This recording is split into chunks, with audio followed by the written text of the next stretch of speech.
우리를 영원한 길로 인도하십니다. 우리가 우리 마음을 다하여 하나님 앞에 영광을 돌리는, 하나님 앞에 감사하는 우리 성도님들이 되기를 바랍니다. 오늘 제목이 하나님의 진노가 멈출 때입니다. 하나님의 진노가 멈출 때, 그때는 당연히 오늘 제목 뒤에 달았습니다마는 하나님께서 우리를 긍휼히 여기시기 때문에 그렇습니다. 그와 더불어서 또 우리가 해야 할 일들이 있습니다. 이것을 함께 우리가 생각해 보는 시간이 되기를 바랍니다. 2차 대전 만렵에 일본의 731 부대라는 부대가 있습니다. 악랄한 부대이긴 한데 왜 악랄했냐 하면은 사람의 몸을 인체를 실험한 거예요. 실험 도구로 삼은 거죠. 그래서 마루타 부대라고 그렇게 명명하기도 합니다. 근데 이런 실험을 실제로 했다고 그럽니다. 여러 가지 악랄한 시험 가운데 조금 그래도 덜 악랄하다고 보이지만 이것도 악랄한 시험이에요. 어떤 시험을 했냐 하면은 어떤 사람을 이렇게 묶어 놓고서는 이제 다리에다가 상처를 조금 줬습니다. 그러니까 다리에 상처를 줬으니까 피가 좀 나겠죠. 근데 피가 별로 나오지 않도록 그냥 상처만 조금 준 거예요. 그러면서 그 밑에 바닥에다가 붉은 잉크를 떨어뜨리기 시작하는 거예요. 그러니까 그 사람은 달린 사람은 내 몸에서 이제 피가 다 빠져나가는구나 이렇게 생각한 거예요. 그래서 밑에 그 붉은 잉크를 떨어뜨리니까 똑똑똑하는 소리가 들리겠죠. 그래서 실제로 피를 전혀 흘리지 않았는데도 이 사람이 조금 후에 밑에 은근하게 고이는 그 붉은 잉크를 보고 죽었다고 그럽니다. 이것은 무엇을 말합니까? 우리의 마음이 얼마나 중요한가 하는 것을 또 강조하고 보여주는 그러한 장면이기도 합니다. 실제로 우리가 들은 이야기들이 있습니다만은 어떤 사람이 그 냉동고에 일을 하다가 이 냉동고 문이 닫히고 말았어요. 그 안에 갇힌 사람이 이 냉동고에 갇혔으니까 이제 얼어 죽겠구나 이렇게 생각하는 거예요. 그래서 실제로 그 다음 날 그 냉동고 문을 열었더니 그 사람이 얼어 죽었는데 그 냉동고 안의 온도가 영상 한 15도 정도 됐다고 하는 거예요. 근데 냉동고 안에 온도계가 없으니까 이 사람이 냉동고 안에 갇혔으니까 스스로 나는 얼어 죽을 거야 그렇게 생각하다가 실제로 그렇게 얼어 죽었다고 하는 것입니다. 성경에 이런 말씀이 있거든요. 잠언서 4장 23절을 보면 무릇 모든 지킬 만한 것보다 네 마음을 지키라. 생명의 근원이 이에서 남이니라. 이렇게 말씀하고 있죠. 실제로 우리가 그런 속담이 있지 않습니까? 호랑이에게 잡혀가도 정신만 차리면 산다. 이런 말이 있습니다. 그러나 우리의 몸과 또 우리의 마음을 온전히 다스리시는 분은 하나님이세요. 하나님이십니다. 근데 사탄은 끊임없이 그래서 우리의 마음을 공략하는 거예요. 그래서 우리의 마음을 무너뜨리려고 거짓말하고 또 유혹을 하고 충동질을 하는 것이죠. 그러므로 우리가 하나님의 백성으로서 무릇 지킬 만한 모든 것 중에서 우리의 마음을 지켜야 하는 것입니다. 마틴 루터는 이렇게 간증합니다. 마틴 루터는 종교개혁을 일으킨 분이잖아요. 사탄은 내게 와서 이렇게 속삭였다. 마틴 루터, 너는 이제 망했어. 왜냐하면 네가 죄인이기 때문이야. 이럴 때 마틴 루터가 이렇게 응수했습니다. 사탄아, 내가 죄인인 사실을 가르쳐 주니까 고맙다. 네가 말하는 만큼 나는 죄인인 것이 사실이다. 그러나 그리스도는 죄인을 위해서 이 땅에 오셨고 죄인을 위해서 죽으셨다. 그러므로 만약 나 마틴 루터가 죄인이 아니라면 그리스도가 나를 위해서 죽은 것이 아니다. 나와 상관이 없는 것이 아니겠느냐. 그러니까 내가 죄인이기 때문에 나를 위해서 죽으신 예수 그리스도에게 감사하고 또 그에게 영광을 돌린다. 이렇게 말했습니다. 그렇습니다. 우리가 구원받은 것은 오직 예수 그리스도의 대속의 은혜입니다. 이것은 우리가 대단한 사람이라서 그런 것이 아니고 우리가 어떤 공로가 있어서 그런 것이 아니라 전적인 하나님의 긍휼하심 때문입니다. 구원의 어떤 것도 사실은 우리의 공로가 들어가 있지 않습니다. 하나님은 우리의 마음을 감동케 하시고 우리에게 믿음을 주셔서 예수 그리스도의 보혈로 우리가 구원받은 사실을 우리가 믿게 하시는 것입니다. 하나님을 믿는 믿음의 사람은 그래서 그 마음 속에 하나님의 은혜에 대한 감사가 있습니다. 그리고 그래서 하나님께 충성하는 것입니다.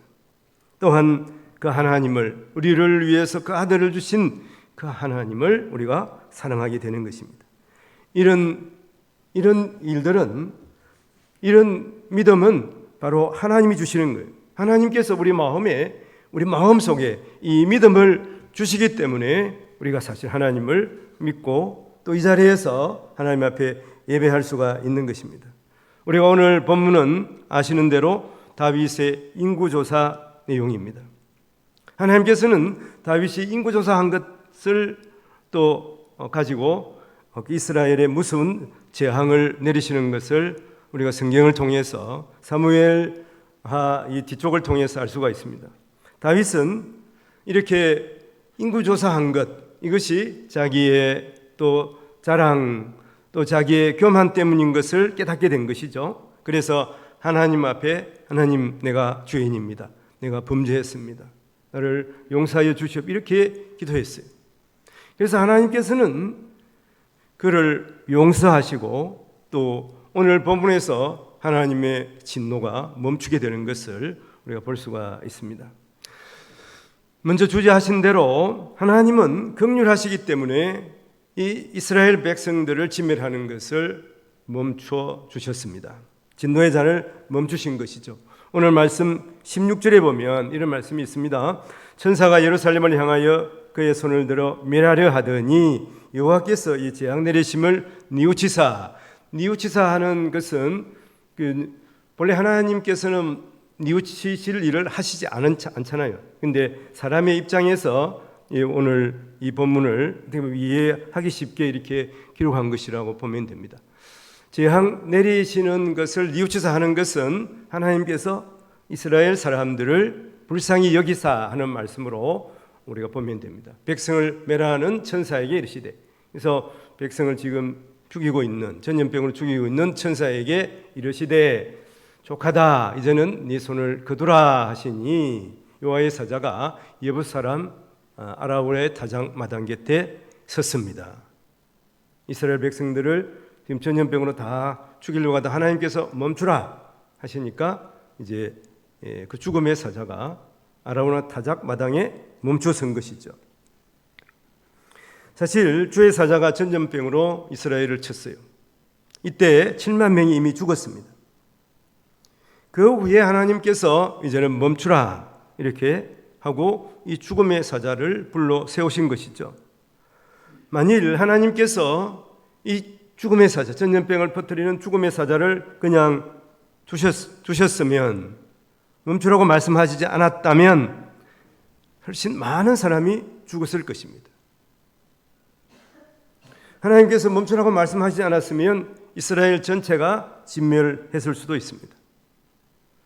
우리가 생명의 삶 교재에서 보면 예레미야 애가 성경, 오늘 이제 3장 말씀을 묵상하게 되는데, 그게 예레미야 3장 21절에 보면 여호와의 인자와 긍휼이 무궁하심으로 우리가 진멸하지 아니함이니이다, 이렇게 고백하는 것을 볼 수가 있습니다.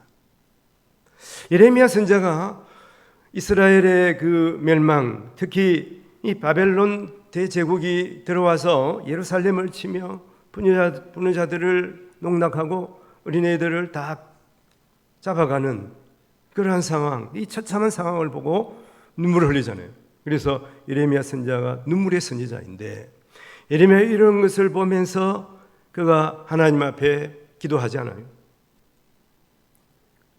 그런데 그가 기도하면서 가만히 생각해 보니까 하나님께서 만일 이렇게 하나님의 백성을 사랑하시고 긍휼하심이 없었다면은 우리가 진멸되었을 것이다, 이렇게 생각합니다. 그래서 하나님 앞에 감사하면서 나의 소망은 오직 하나님입니다. 이렇게 고백하는 것을 볼 수가 있습니다. 그 하나님은 진노 중이라도 긍휼을 베푸시기 때문에 그렇습니다. 하나님께서는 오늘 본문에서도 이스라엘 백성들의 죄를 용서하시기로 작정하셨어요. 그래서 그 재앙의 사자에게 이제 그만되었다, 이제 그 길을 멈추라, 이렇게 말씀하고 계시는 것입니다. 이것은 동일하게 오늘을 살아가는 우리에게도 적용이 됩니다. 모든 사람이 죄를 범했습니다. 그러므로 모든 사람들은 죄로 인해 하나님의 심판을 받아서 신멸될 수밖에 없고 지옥 인생이 될 수밖에 없는 것이죠. 근데 하나님의 속죄의 은혜를 입어서 우리가 구원받고 하나님의 자녀가 된 것입니다. 이것은 전적인 하나님의 자비하심 때문이에요. 하나님의 긍휼하심 때문입니다. 죽음의 사자를 멈추어 세우신 하나님의 긍휼하심이 동일하게 오늘 이 자리에 모인 우리에게도 주어졌다고 하는 것이죠. 그래서 우리 하나님 앞에 감사해야 되는 것이고, 또 제사함의 은혜를 누리며 하나님을 기뻐하며 하나님 앞에 영광 돌리는 우리 성도들이 되어야 하는 것입니다. 첫 번째는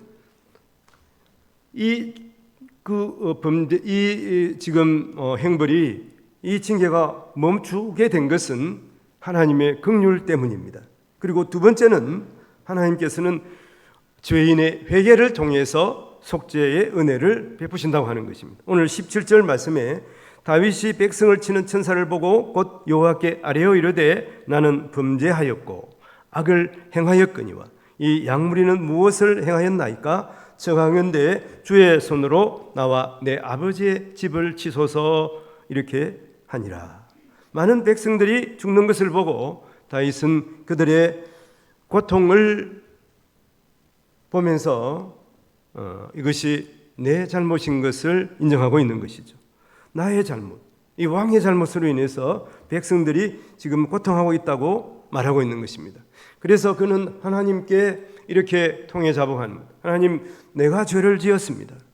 백성 대신에 하나님 나에게 벌을 주소서, 나와 내 집을 벌하소서, 나와 내 집을 심판하소서, 이렇게 지금 기도하면서 부르짖고 있는 것입니다. 여러분, 그 당시의 상황과 또 세계 역사를 보면 어떻습니까? 이 전제주의 사회, 왕이 그 나라를 다스리는 그 사회를 보면 어떻습니까? 왕은 모든 백성에 군림하는 거예요. 모든 백성들은 왕을 위해서 존재하는 것입니다. 그러나 하나님께서 다스리신 나라는 다르죠. 하나님께서 다스리는 나라, 이스라엘은 하나님이 통치하시는 거예요. 다윗이 왕이지만 진짜 왕은 하나님이신 것입니다. 다윗은 무엇입니까? 하나님의 종이에요. 그래서 하나님의 백성들을 다스림에 있어서 하나님의 뜻대로, 하나님의 지시하는 대로 그 백성들을 다스려야 하는 것입니다. 그 백성들을 하나님의 의도대로 이끌고 가야 되는 것입니다. 모세가 이스라엘 백성들을 이끌고 가나안에 들어오는 것처럼 하나님의 백성을 이끄는 역할이 사실은 왕의 역할입니다. 다윗은 하나님께서 진노하시는 가운데 이것을 다시 깨닫게 된 것입니다. 이것을 깨닫지 못한 사람이 누굽니까? 사울 왕이에요. 사울은 자기가 왕인 줄 알았습니다. 왕 행세를 한 거죠. 그러나 실제로 왕은 하나님이신데 하나님의 뜻대로 하나님의 백성들을 이끌어가야 되는데 하나님의 뜻이 아니라 내 뜻대로 하나님의 백성들을 이끌려고 하다가 결국 그는 왕의 자리에서 쫓겨나게 된 것이고 죽음을 당한 것입니다. 사실은 예수님은 하나님 나라의 진정한 왕으로서 양을 치는 목자의 모습으로 이 땅에 오셨습니다. 그리고 그 목자의 역할이 어떤 것인가를 우리에게 분명하게 보여주셨죠. 우리가 요한복음 10장 15절에 보면 이런 말씀이 있습니다. 아버지께서 나를 아시고 내가 아버지를 아는 것 같으니 나는 양을 위하여 목숨을 버리노라, 이렇게 말씀하고 있죠. 하나님께서는 성도인 우리에게 하나님의 나라를 상속하게 하셨습니다. 그래서 베드로 사도는 이 시대를 살아가는 성도들을 어떻게 칭하고 있습니까? 너는 왕같은 제사장이라. 바로 예수 그리스도를 믿는 우리를 보고 너는 왕같은 제사장이라 이렇게 말씀하고 있는 것이죠. 그러므로 하나님의 나라와 그 백성을 위해서 우리는 목자의 심정을 가지고 살아가야 하는 것이죠. 양을 이끄는 목자의 모습으로 이 땅을 살아가는 존재가 바로 성도인 것입니다. 그러니까 다윗은 그 당시의 왕으로서 백성들을 돌보고 섬기는 위치에 있었습니다. 그러나 그가 교만하게 되니까 그 위치를 마음에서 잃어버린 것이죠. 내가 왕이구나, 내가 나라를 다스리는구나, 그렇게 생각하고 그 마음에 자기를 자랑하고 싶었습니다. 그리고 그것이 교만이 되어서 백성들을 한번 세볼까? 전쟁에 나가서 싸울 수 있는 군사가 얼마나 되는지 한번 헤아려 봐야 되겠다. 나를 따르는 수많은 군사들이 도대체 몇 명이 되는지 한번 헤아려 보아. 그렇게 해가지고 요압에게 지시한 것이죠. 이렇게 되면 어떻습니까? 백성들이 자기의 졸개들이 되는 것입니다. 백성들이 하나님의 백성이 아니라 나의 백성이 되는 것이죠.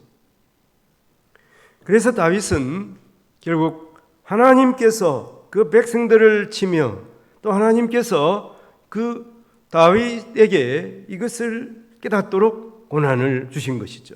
그래서 다윗은 내가 왕이 아니고 하나님이 이스라엘의 왕이구나, 이것을 깨달았습니다. 그래서 그가 고백하는 것이죠. 내 잘못으로 인해서 이 백성들이 죽임 당하고 있구나. 그래서 그 마음의 아픔이 지속된 것입니다. 그래서 마음이 아팠습니다. 근데 사실은 이 마음도 하나님께서 주신 것이죠. 하나님의 긍휼하심으로 하나님께서 심판을 거두시기 위해서 다윗의 마음에 회개의 영을 부어주신 것입니다.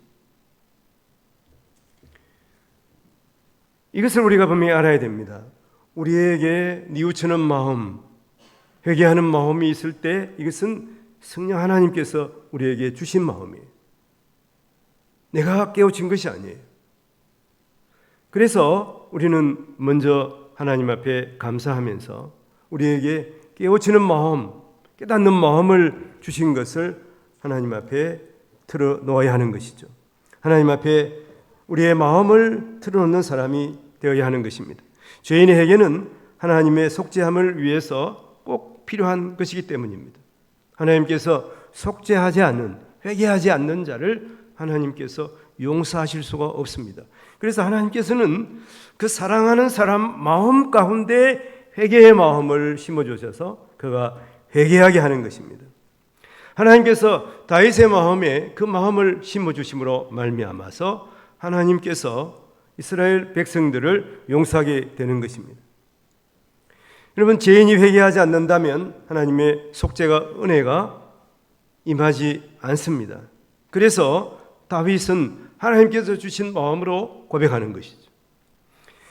시편 7편 12절에 보면 사람이 회개하지 아니하면 그가 그의 칼을 가시며 그의 활을 이미 당기어 예비하셨도다. 하나님께서는 이 회개하지 않는 그 사람에게 활을 겨누시고 계시는 것입니다.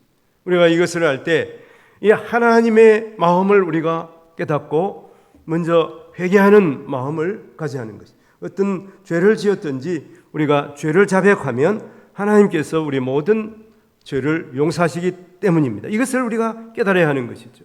그래서 요한일서 1장 9절에 보면 만일 우리가 우리 죄를 자백하면 그는 미쁘시고 의로우사 우리 죄를 사하시며 우리를 모든 불의에서 깨끗하게 하실 것이요, 그렇게 말씀하고 있습니다. 그러므로 성도인 우리는 모든 죄를 회개해야 되는, 우리의 마음을 먼저 점검해 보고 성령 하나님께서 우리에게 회개하라고 외치는 그 음성을 들어야 하는 것입니다. 그래서 하나님께서 우리에게 부으시는 이 속죄의 은총을 입어야 하는 것입니다.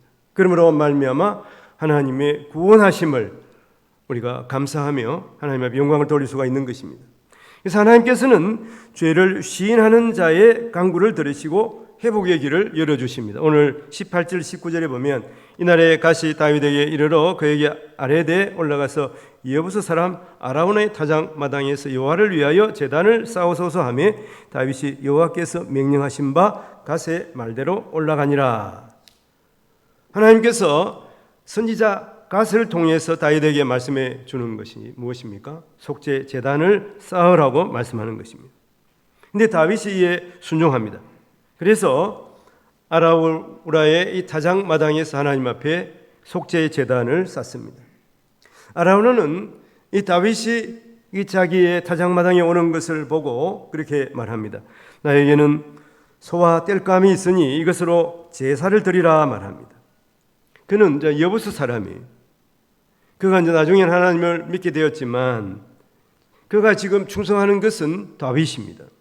다윗에게 내가 어떤 대가를 바라지 않고 내 소유를 드리고 다윗을 돕기를 원합니다. 이러는 것이죠.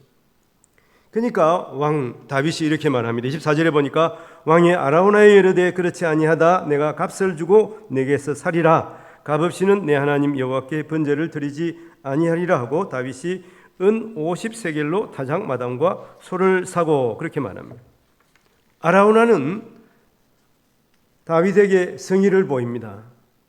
나에게 이 소가 있고 또 땔감이 있으니까 왕이 마음대로 사용하셔서 이렇게 하나님 앞에 제사를 드리라고 이렇게 말합니다마는 다윗은 뭐라고 말합니까? 하나님의 은혜에 내가 값없이 화답하지 않겠다. 그러면서 자기의 마음을 드러내고 있는 것이죠. 하나님이 진노를 멈추게 하는 일이라면, 이스라엘 백성들이 이제 회복되게 되는 일이라면 내가 어떤 대가를 치르더라도 이 일을 하겠다고 다윗이 지금 결단하면서 말하고 있는 것입니다. 이것은 그의 하나님에 대한 경외와 더불어서 또 절박한 마음에서 나오는 것이죠. 그래서 25절 마지막 절 보면 그곳에서 여호와를 위하여 제단을 쌓고 번제와 화목제를 드렸더니 이에 여호와께서 그 땅을 위한 기도를 들으시고 또 이스라엘에게 내리시는 재앙이 그쳤다. 이렇게 말씀하고 있습니다. 다윗이 아라우나의 타작 마당과 소를 사서 여호와께 번제와 화목제를 드림으로 이스라엘을 향한 하나님의 심판이 그치게 되는 것입니다. 아라우나는 내 모든 것을 헌납해서 다윗이 하나님 앞에 제사 드리는 것을 돕기를 원했습니다. 근데 아라우나는 이것이 하나님에 대한 충성심이 아니에요. 다윗에 대한 충성심 때문에 그렇습니다. 다윗은 반드시 값을 치르고 여호와께 제사를 드리겠다고 말하고 있습니다. 그리고 속죄의 제사를 위해서는 값을 치르겠다고 하는 것입니다. 그래서 다윗은 값을 치르고 그 아라우나의 타작 마당과 그리고 소와 땔감을 사서 하나님 앞에 제사를 올려드리는 것을 볼 수가 있습니다. 여러분, 이 아라우나의 타작 마당이 나중에 이 솔로몬 성전을 건축하는 터가 되는 것입니다. 지금도 예루살렘에 가면 성전이 있는 터가 지금 그대로 있습니다. 지금도 여하튼 도움 형식으로 여하튼 성전이 지어져 있는 그 터가 바로 아라우나의 타작 마당이에요. 하나님께서 바로 값을 치르고 산 이곳을 하나님께서 복주시는 은총의 장소, 하나님의 백성들을 또 용서하시는 은혜의 장소로 삼으신 것을 볼 수가 있습니다. 오늘 다윗이 이 아라우나의 타작 마당을 사서 제사를 드린 그 장소와 더불어서 값을 치른 것은 무엇을 말하고 있습니까? 하나님께서 인류의 죄를 사하시기 위해서 예수 그리스도를 이 땅에 보내셨습니다. 예수 그리스도께서는 우리의 죄를 사하시기 위해서 자기의 몸을 들여서 피를 흘리신 것을 말하고 있습니다. 우리가 제사함 받기 위해서 어떤 공로도 치르지 않았습니다. 우리가 하나님의 백성으로 구원받기 위해서 어떤 공로도 하나님 앞에 제공한 것이 없습니다. 그러나 하나님 입장에서는 어떻습니까? 하나님 입장에서는 자기 아들을 이 땅에 보내시고 자기 아들의 생명을 희생하시면서 생명을 주시면서까지 우리의 죄를 위해서 사용하신 것이죠. 하나님께서 우리의 죄를 위해서 값을 치른 것입니다. 우리가 이것을 잊지 말아야 하는 것입니다. 하나님 아버지께서 긍휼하심으로 그 아들을 생명의 값으로 지불하시고 우리를 구원해 주신 것입니다. 그러므로 하나님의 이 은혜, 또 하나님께서 우리를 사랑하시는 그 놀라우신 사랑을 생각하면서 우리도 하나님께 헌신과 또 충성을 다하고 하나님을 사랑하며 살아가야 하는 것을 오늘 말씀을 통해서 분명하게 알 수가 있습니다. 오늘 말씀을 정리해 보겠습니다. 다윗이 하나님께 제사함으로 하나님의 진노가 멈추고 하나님의 백성의 회복을 보여주는 것으로 이 사무엘 성경이 마감하고 있습니다. 이것은 한편으로 하나님이 이스라엘의 왕이심을 분명하게 보여주는 것입니다마는 또한 하나님께서 은혜의 하나님, 또 하나님의 그 놀라우신 사랑과 긍휼을 보여주시는 것입니다. 하나님은 긍휼하심으로 자비하심으로 이 진노를 멈추셨습니다. 이때가 바로 우리가 하나님 앞에 회개할 수 있는 기회인 것이죠.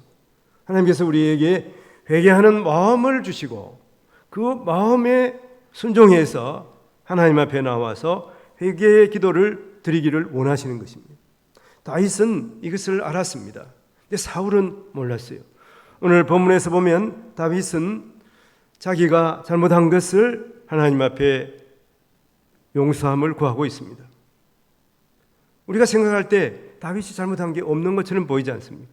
왕으로서 당연히 해야 할 일을 이 백성들의 수를 세고 또 군사들을 세워서 증배하는 것은 당연한 것이라고 생각할 수가 있습니다. 그러나 다윗은 자기의 마음을 점검해 봤습니다. 자기의 마음을 점검해 보니까 자기 교만 때문에 자기 자랑을 위해서 그렇게 한 것을 그가 깨달았습니다. 그래서 하나님 앞에 회개의 기도를 올리는 것입니다. 자기의 죄를 깨닫고 하나님 앞에 회개하면서 또 백성을 위한 중보의 기도를 드리는 것을 볼 수가 있습니다. 그래서 우리는 우리 마음을 항상 점검하면서 살아가야 하는 것이죠. 하나님 앞에 봉사하면서 하나님 앞에 충성한다고 하면서 그러나 우리 마음 가운데 때로는 교만이 있을 수가 있어요. 다른 사람하고 비교하면서 나는 저 사람보다 더 열심히 하나님을 섬기고 있습니다. 이렇게 생각하는 마음이 있다면 하나님 앞에 회개의 기도를 올려야 하는 것입니다. 우리가 하나님 앞에 충성하고 하나님 앞에 수고하는 모든 것들은 하나님의 은혜가 크시기 때문에 그렇습니다. 그 아들 예수 그리스도의 생명을 주시기까지 우리를 사랑하신 그 하나님의 은혜와 기꺼이 또 그 아버지 하나님의 말씀에 순종하면서 그 생명을 주신 예수 그리스도의 이 보혈의 공로로 우리가 구원받은 것을 우리가 알고 하나님 앞에 감사해야 되는 것입니다. 하나님께서는 이러한 다윗의 속죄 제사를 받으시고 그의 죄를 용서하시며 그 백성에게 내리는 이러한 징계를 멈추시는 것을 볼 수가 있습니다. 그 백성들을 회복해 하시고 자비하심을 베푸시는 하나님입니다. 우리도 우리 자신들을 항상 점검하면서 영적인 하나님의 그 예배자로서의 삶을 살아가는 우리 모든 성도들이 되시기를 주님 이름으로 축원을 드립니다. 기도하겠습니다. 하나님 아버지, 다윗은 자신의 교만과 이 자기 과시의 방편으로 인구조사를 실행하였지만 곧 자신의 마음을 점검해보고 하나님 앞에서 교만한 것, 또 자기 자랑을 하려고 한 그것을 생각하며 회개했습니다. 하나님은 긍휼하셔서 신자를 보내서 그가 하나님의 제단에 또 제사를 드리게 하시고 이 일을 통해서 그의 죄를 용서하여 주십니다. 사제의 은총을 베풀어 주십니다. 하나님 아버지, 우리도 연약하여 실수하거나 죄를 범할 때가 있습니다. 먼저 우리 자신들을 점검해 보게 하시고, 또 하나님 아버지, 우리 마음에 교만한 마음, 자기를 자랑하려고 하는 마음이 있으면 그것을 회개하게 하시며 하나님 앞에 속죄의 제단을 쌓게 하여 주시옵소서. 하나님의 긍휼을 입고 다시 회복하게 하여 주시기를 원합니다. 이 시대에 왕같은 제사장의 직분을 수행하게 하시며 또 영적 예배자의 삶을 살아가는 우리 성도들이 되게 하여 주시옵소서. 감사하고 우리를 구원하신 우리 구주 예수님 이름으로 기도합니다. 아멘.